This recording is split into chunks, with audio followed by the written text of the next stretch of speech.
we're getting ready to have to fight a battle, and all you're focused on is what we don't have, which is creating conflict. And I am trying.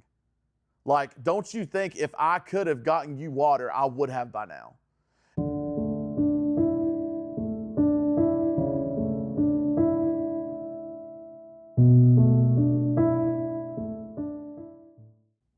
Hello, everybody. Welcome to another installment of Manna Moments. We are, I believe this is closing in on episode 30. I mean, we are getting close. Every single week that we're able to put this out is just amazing. You know, last week we tried a little bit of a different setting. I thought that was nice, but just nothing like being right here with you guys. In the future, I do plan to have a little bit of a different like podcast style setup when we have more people on, like I've had in the past, but I just love being right here in the church setting and being able to bring you guys a word, because I think that's the most important thing, is leaving you with something that's going to help you, helping your life, help you to be able to relate to other people even, you know. Something that I've learned with teaching and preaching is every message or lesson may not be directly for me at that moment in time, but it could be down the road, or it could be for me to relate to somebody else. And so that's actually, with that perspective, has changed my way of thinking to say, oh, they're talking about this, that has nothing to do with me. And I'm hoping that that can help you all too, to say, hey, maybe that little Manna Moments thing can be something for somebody that I know, even if it's not for you at the moment. So, but I really try to be as inclusive as I can with these. I try to truly bring out something that's on my heart at the time that I feel like is just different, you know, a different pace, being able to extract a lot of things too and make it make sense, because the Bible is very complex as much as it is simple. And so that's one thing that I really feel like this is going to be able to continue to help people in, is give a midpoint throughout the week, you know, even with our shorts and things like that, just to give you a word. Because a lot of times, with as much as we're consuming throughout the day and all that we've got going on, a lot of times that can be just enough of a difference to be able to help. So continue to pray. We're really pushing for our youth conference. It's like my little baby. I feel like I'm so excited about it. We've got such a great preacher coming, such great singers coming, that I really want as many people to show out as they possibly can. So tell everybody you know. It is for everybody. As far as like little kids, it's probably hard for them. I'd like to see, you know, those over 7, 8 years old is probably going to be best, you know, with an attention span and a little bit more maturity. But I never try to put an age range on kids, because it's very hard. There's kids that are 7 years old that are more mature than kids that are even 12, 13 years oold. So I try not to put an age on it, but it is for a more mature audience, those that are really going to be able to soul search. The ones that we've got coming are really focused on bringing the Spirit of God and a word as well. And so I want that to resonate throughout all the kids that do come. We've got signs out near the high school, Westridge. We've got one at Science Hill. We've got even what was really awesome, and I want to commemorate the pinnacle for this, because we were able to have a donor movie night there a couple years ago. And so that gave me an idea. I'd really like to be able to put up the flyer there. They let us put up our flyer there, and it's got the QR code on it. So between now and Reach, if you're able to go to the movies or go through there for whatever reason at the Pinnacle, we've got our flyer up there. So I thought that was really awesome of them. But really, I've got the spot on the radio. So we've got that going a couple days or a couple times a day. And so we're really trying to push as much as we can, because I would love to see this really grow and become something outside of just specifically New Hope. You know, I always tell this, and I never try to just copy something, but something that I really look up to and that gives me a lot of ideas is Arise Youth Conference. And they started out of their church and moved to Pigeon Forge, and it's a really central location. This past year, they had over 6,000 kids register. And there's so many that get so much out of it, and it's a week-long youth conference. And I feel like with ours being 3 days, we're really going to see momentum. I feel like Tuesday, Wednesday, Thursday was a way to escape the mundane Monday and not have to trickle into a lot of kids are obligated to be there Friday night lights. You know, even there's a lot of kids that are even Thursday, but I felt like Tuesday, Wednesday, Thursday was a really good time frame. And so we're going to try it and see how it works. So be in prayer for that. I've really been praying. I've really been seeking God's will in his face for this and our kids. And there's something special about, we were actually talking about this yesterday, reflecting on this generation in a special way and focusing on them. You know, the one thing that's going to keep our kids that age, and I mean that age as far as like our younger all the way to teenage years, the one thing that's going to keep them in the ministry in some facet is their participation. You know, if you just expect a kid to sit on a pew and listen and not engage or interact or have a part whatsoever and think they're just going to sit there the rest of their life, it's just not going to happen. And I would never want that for anybody. I never want somebody to just have a space. As much as I love having fellowship, I don't want you to just be here to be here. I want you to be here to be able to contribute. And that's actually what we're going to talk about in this lesson. So one thing I wanted to mention too is there is a revival this week at Zion Baptist Church it's technically Hampton, Elizabethton area. It's off Mary Patton Highway there off Gap Creek. And so I plan on trying to go at least a couple days this week, and I'm really excited about it. So be in prayer for those preachers.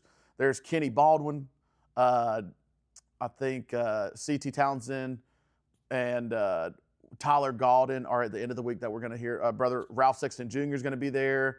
I think is it Billy Simpson and his family, I think, are going to be singing. So it's something that they do yearly, I believe, and I didn't get a chance to go the last couple of years, so I want to go. But be in prayer for them. You know, that's a good one in this area. I'm telling you, we are blessed to be, if you want to consider this the Bible Belt, I feel like we really are. But being able to have these guys come and, you know, be together and preach together, you know, nightly, I think that's really special, you know, because I think being able to hit different points of people's lives, you know, not one preacher isn't like the other, and being able to all come together in the same pulpit and bring a word is amazing, you know, and I feel like that's really beneficial to the Christian body.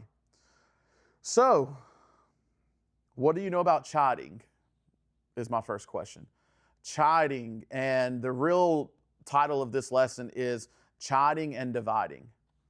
And not necessarily 100% negative, because there's a positive outcome to it. But I want to get to the part of the lesson that I feel like is going to be the most beneficial is missing the mark. I had somebody, just to let you know, we've been posting shorts on YouTube, on I think even some on Facebook. Not as much on Facebook lately, but I've been really focusing on YouTube and TikTok. And there's a lot of backlash on TikTok. Every time I post a preacher, or, I mean, sometimes even me, people have something to say right away. And I posted something the other day, and it was like somebody had something to say immediately, and it's like, that had nothing to do with the video whatsoever. It's just they see church and a video, and they go and put their 2 cents in. And it's always somebody without a profile picture that barely has any fault, just somebody to literally hide behind an account and say something because they're too scared to say it verbatim, but we're not going to get into that. But one of the things I had was like, you're missing the context in this whole video. And that's kind of what happened in this story here. If you want to turn to Exodus 17, I want to talk about the children of Israel and just getting out of slavery for, really getting out of slavery first for 400 years, then getting out of the wilderness for 40 years. You know, so I go back and forth. I'll be honest. I go back and forth with the children of Israel because I'm like, how do you not see it? How do you give Moses such a hard time? Then I'm like, I mean, think about your whole family being out of slavery and then 40 years of trying to get into this place that is considered the promised land. And it's just like almost a point of, well, think about 40 years. You know, we just toss that out, but that's more than half of a lifetime. And we just like toss that out. Like, you spend half your life trying to get somewhere and you're like, is this worth it? What are we doing? Like, I'm just tired. I'm just sick of, like, if this was going to go to nothing or amount to nothing, I could have just amounted to nothing there. And so I can kind of understand their viewpoint, but it doesn't give that excuse to act or be that way. That's just like, because you're old or older doesn't mean you get to just act any kind of way you want to. I don't care what people say, because I've got to take responsibility for my actions. And once I turn into an adult, that is when that started. It doesn't end. And the same way with people here in the children of Israel, they had a responsibility as a people to live up to or to be at a certain point. And you can't just because you're going through something get a pass. You know, and I feel like that's what they really thought was, we had to experience this much turmoil and difficulty throughout our life, so we should get a little bit of ease in Zion and get to just act as we will. And that's just untrue. You don't have a merit. Like, you don't build up this credit system and then get to just use it and say, hey, I've done all this for the Lord, now I get to just do what I want, and it's going to eat those credits, and once it's empty again, then I'll start doing more for them. Where is that at in the Bible? People just live so unbiblically and want to just get this, I'm going to live however I want to. Sure, you're going to live however you want to, but don't force that on people and try to act like you're just going to do it and nobody's going to say anything about it, or that you're just going to almost completely push this agenda that people are going to get on board with. And I think that's their frustration with Moses in this text, is like, you have to see a little bit deeper than what they're saying.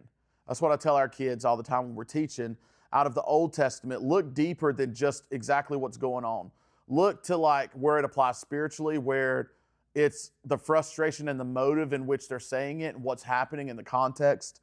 So that's what I'm going to try to frame around this for you guys, and hopefully it'll be a help and a blessing. But in verse 1, it says, and all the congregation of the children of Israel journeyed from the wilderness of Sin, capital S, after their journeys according to the commandment of the Lord, and pitched in Rephidim, and there was no water for the people to drink. So it reminds you, yes, water is very essential, but this literally stems out of them not having anything to drink. Okay, any water. Wherefore the people did chide with Moses, and said, give us water that we may drink. And Moses said unto them, why chide ye with me? And wherefore do you tempt the Lord, or do you tempt the Lord? And the people thirsted there for water, and the people murmured against Moses and said, wherefore is this that thou hast brought us up out of Egypt to kill us and our children and our cattle with thirst? And Moses cried unto the Lord, saying, what shall I do unto this people? They be almost ready to stone me. And the Lord said unto Moses, go on before the people, and take with thee of the elders of Israel and thy rod, wherewith thou smotest the river. Take in thine hand and go. Behold, I will stand before thee there upon the rock in Horeb, and thou shalt smite the rock, and there shall come water out of it, that the people may drink. And Moses did so in the sight of the elders of Israel. And he called the name of the place Massa and Meribah, because of the chiding of the children of Israel, and because they tempted the Lord, saying, is the Lord among us or not? So when you look at them saying in the first part, why he's saying, why chide ye with me? Because they're saying, give us water. And he's like, it would be one thing if Moses was sitting over there drinking water. You know what I mean? Like, he's just living lavish and they're living like that. He's like, I'm literally in this situation with you. Like, we're all together. And that's one of the first things I want to say is, just because we go through differences or a different stage or generation doesn't mean like it's time to split up and turn against each other. Like, we're in it together. We're literally living at the same exact time period. Why do we have to split up and divide? You know, that's what I'm talking about, chiding and dividing, is circumstances will force you to split and to separate yourself. But what he's trying to get them to understand is we're getting ready to have to fight a battle. And all you're focused on is what we don't have, which is creating conflict. And I am trying. Like, don't you think if I could have gotten you water, I would have by now? And see, that's the thing at the end of the day is like, what do you feel like I'm trying to do?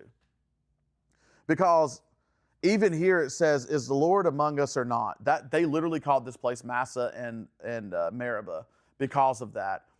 And it's like, you, at the root of all this, forget the water, forget the 40 years in the wilderness, all of that. Do you really feel like I am trying to get a word from God? I'm trying to do God's will. Just be honest. Tell me if you don't believe it. You don't believe I'm trying to do God's will. Okay, why do you not? Why don't you believe in what I'm trying to do? That is something that bothers me, is like, don't come at me from a different direction. Like, have the energy to come to me and be like, I don't believe that you're trying to do God's will. I believe that you're trying to do something to hurt the church. Like, but people don't know how to channel their frustrations. And what blows my mind is that people will go out of the way to say something that's such a curveball because they don't know how to communicate.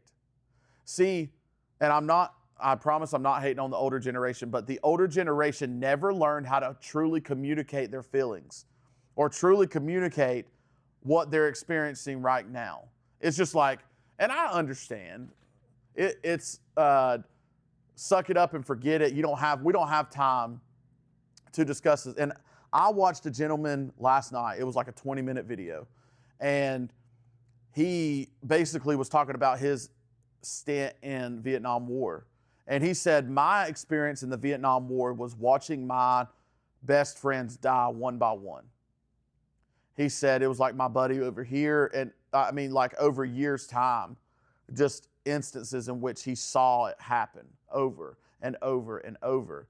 And he said, like with other infantries, I didn't get to come home with my friends. I came home with people I didn't know.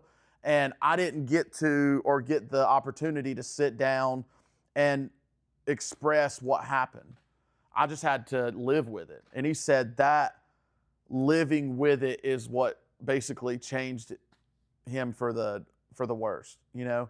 And it's a shame that the generation before this older generation that is past now did not relay information or relay an opportunity to communicate and to conversate things.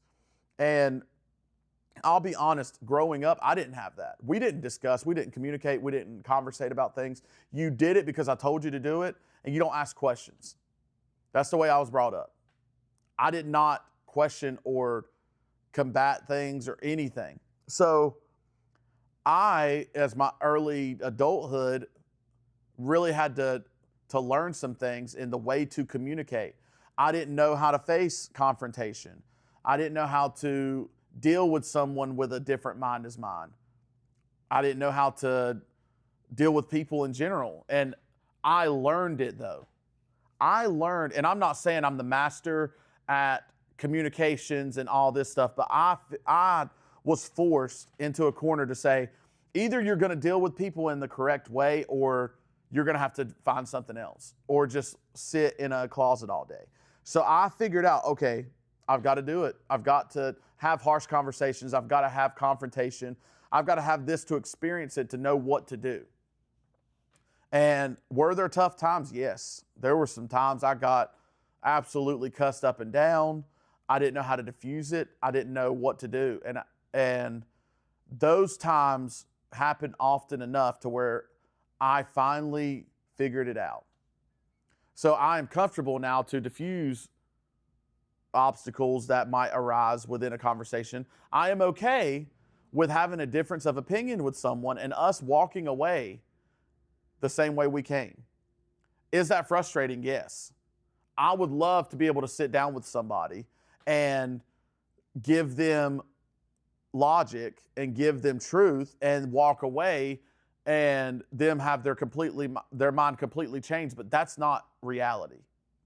People are going to be completely fixated on what they want to say, what they want to do, and what they want to be a part of. So I can't hinge myself on that, if that makes sense. And I don't want anybody else to. But what I'm trying to get at is,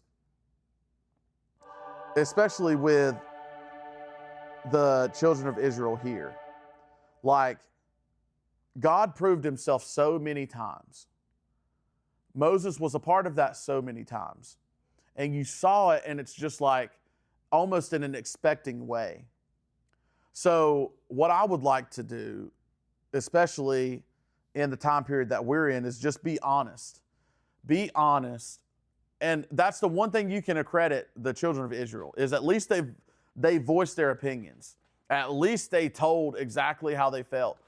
And did they say that it was truly because they didn't? Maybe not.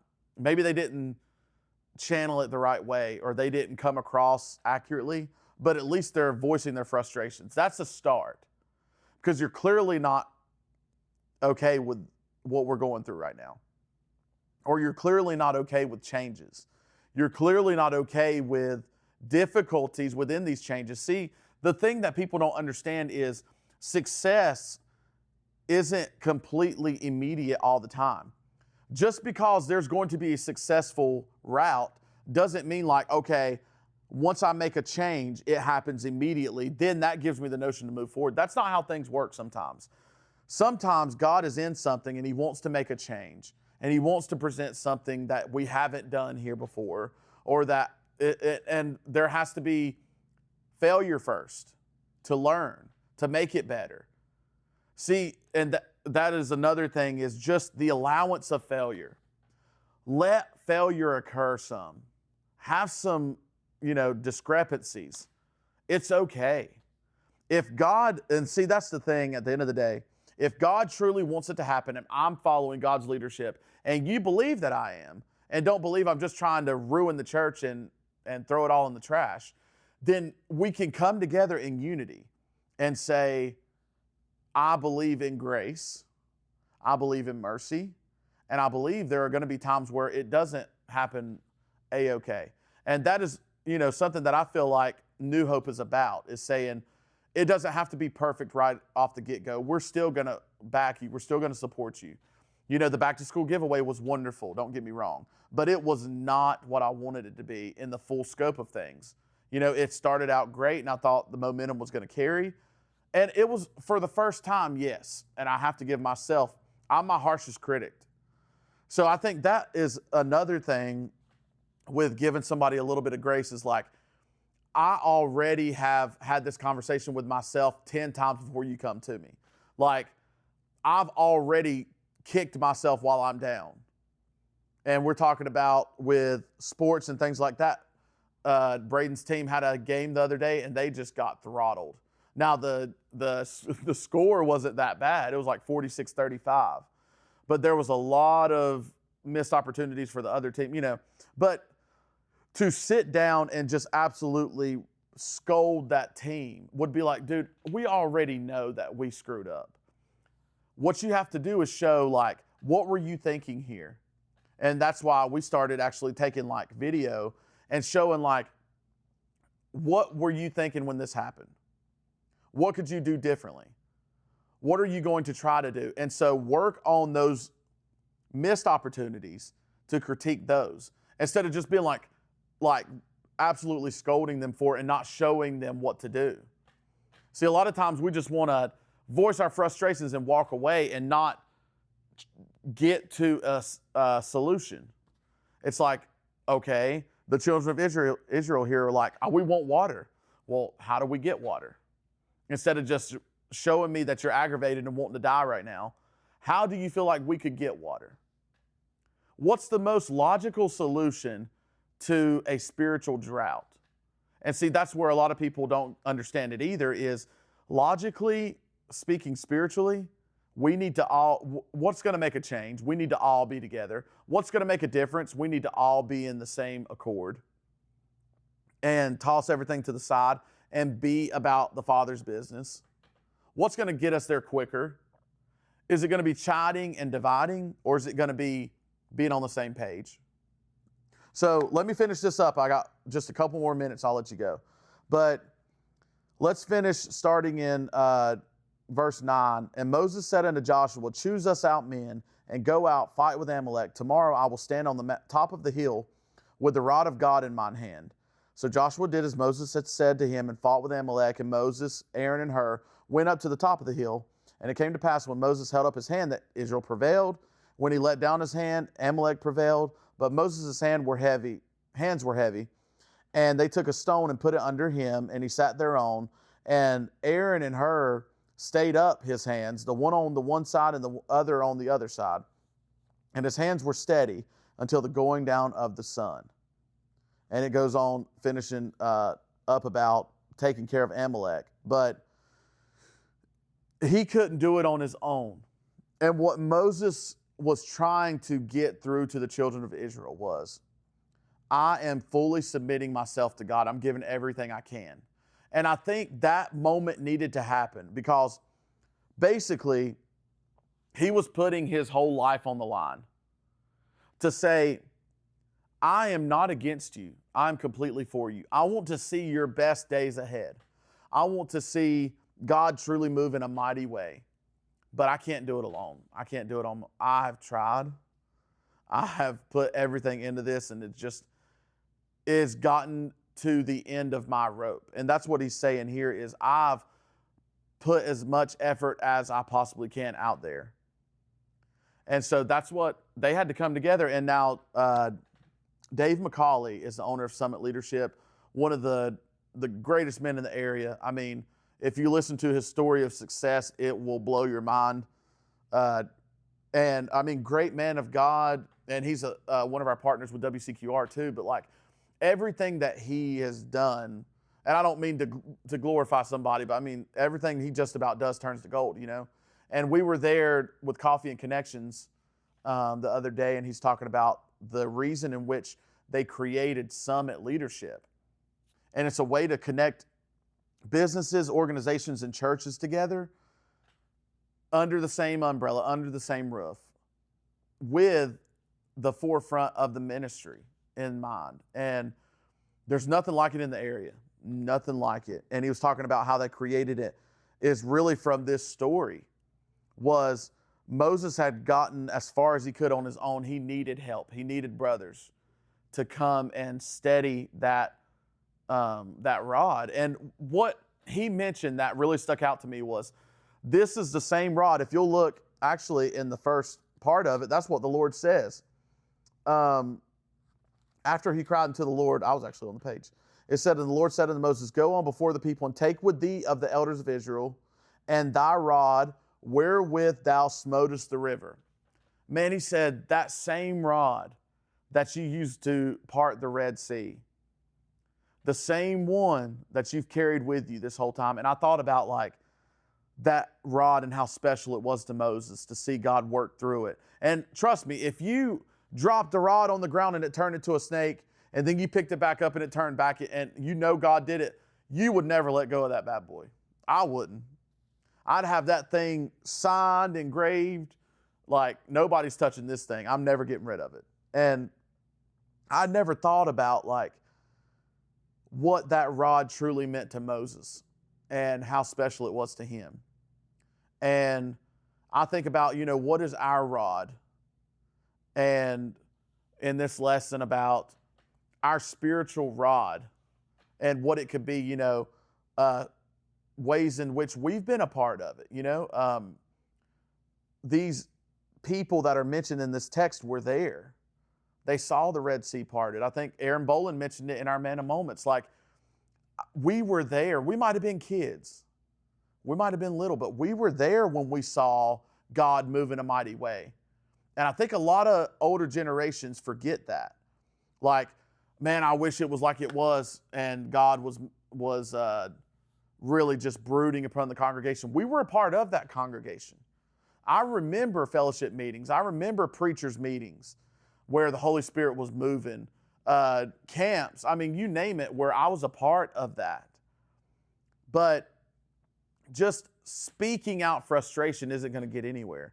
You've got to channel it to get to a solution.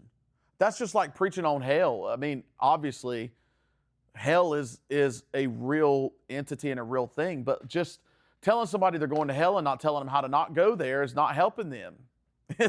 It's not getting them to their solution. And what I really want to convey in this message is we need to have those conversations. We need to have those moments of frustration. We need to have those chidings, but let it get to a place to where it's like, sure, maybe you don't believe me. Maybe you need to hear my story.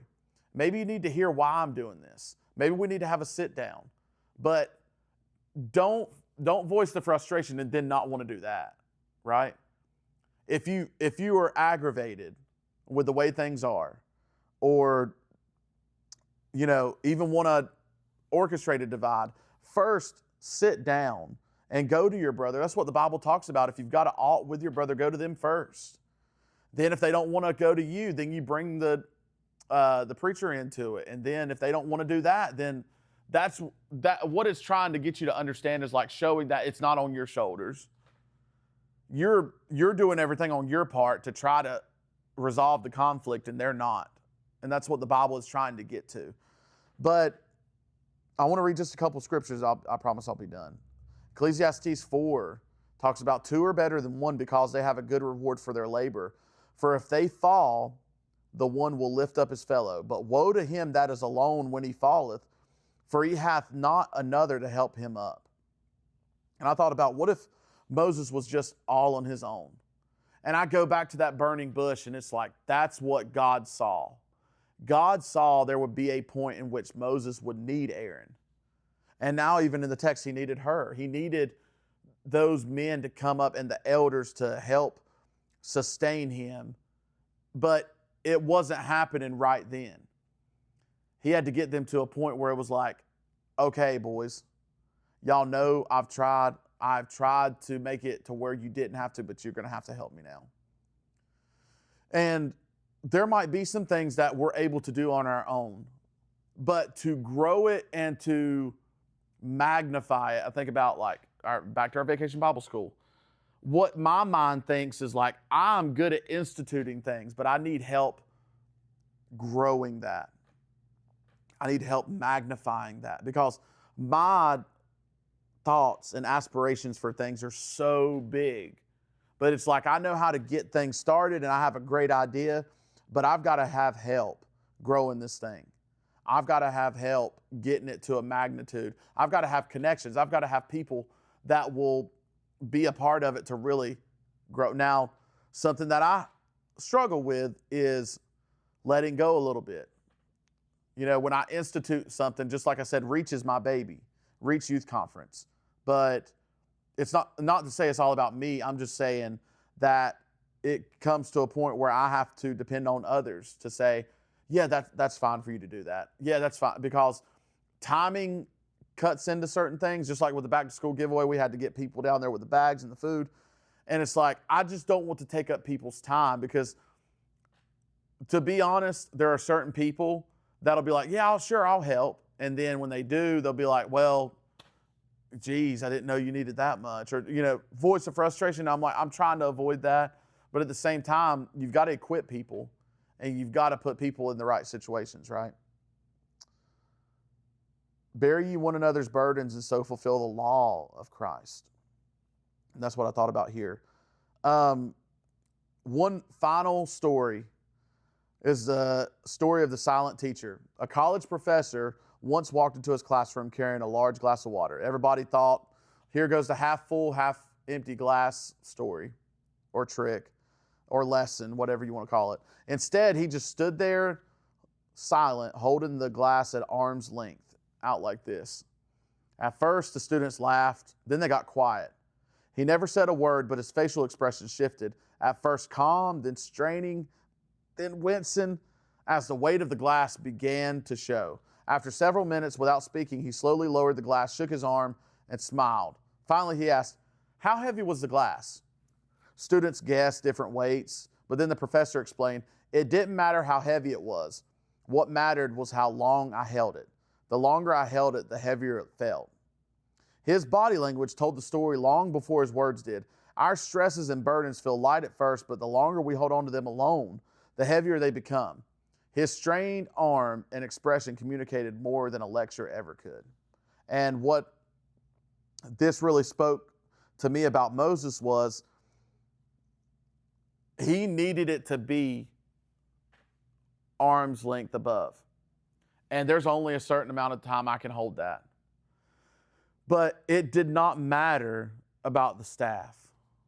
It didn't matter about the weight of it. It didn't matter about their need. It just mattered about coming together to accomplish what God wanted. That's what it was all about. God said to go there and do this, and I'm doing it, but I need help to do it. Is that not as simple as you could possibly get? God told me to do something, and I'm doing it, but I can't do it alone. Can you help me?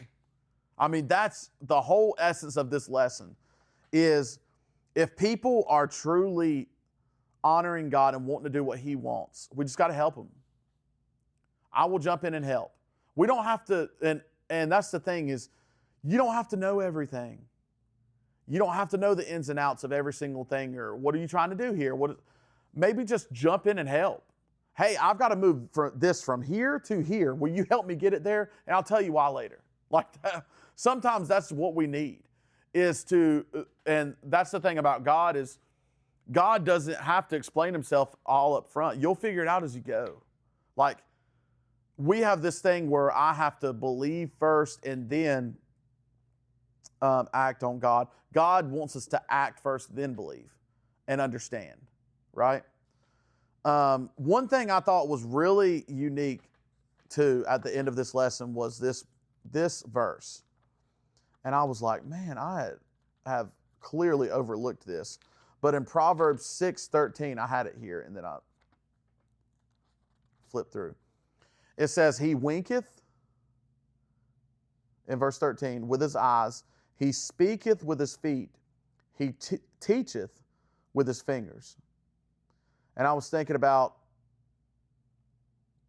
that part where He speaketh with His feet, He teacheth with His fingers. And what Moses was doing, holding that rod up too, just like the students got quiet in that story, was he was showing them, this is what I'm willing to do. I'm willing to put my life on the line for God. So, are you willing to help me do more for God? That is why the devil wants us to be apart and to be split, is because we can't do it on our own. And we can only do so much as one human being. Imagine what 100 people with the same mindset and thoughts can do. 1,000 people, 10,000 people, 100,000. I mean, it just goes on and on. With the same like-mindedness, we can accomplish so much and grow something in quicker time. See, it might take me a year to do something, but with 100 of us, it could take a week. And that is the power of camaraderie. And I really hope that you got something out of that. I really hope it applies to your life. And that at the end of the day, we could just be a body for Christ. So let us pray. Lord, thank you so much. Thank you for these words. Thank you for Manna Moments. Thank you for these people, this church, all the ones that really allow us to do what we're able to do. And I just pray that through these lessons, Lord, like we're talking about camaraderie, chiding with dividing, chiding and dividing. You know, one of the famous sayings is divide and conquer. We can, but we can't just divide. There has to be a path to solution, and I pray that we can do that so that we can conquer like they did the Amalekites, Lord. And I just pray that we can be more unifying, more about your goal and your mission, and just trusting in each other. That's really what it comes down to, is do we trust each other? If we trust that we're doing everything that we can for you, we've got to trust each other too. I just pray that we can do that, Lord.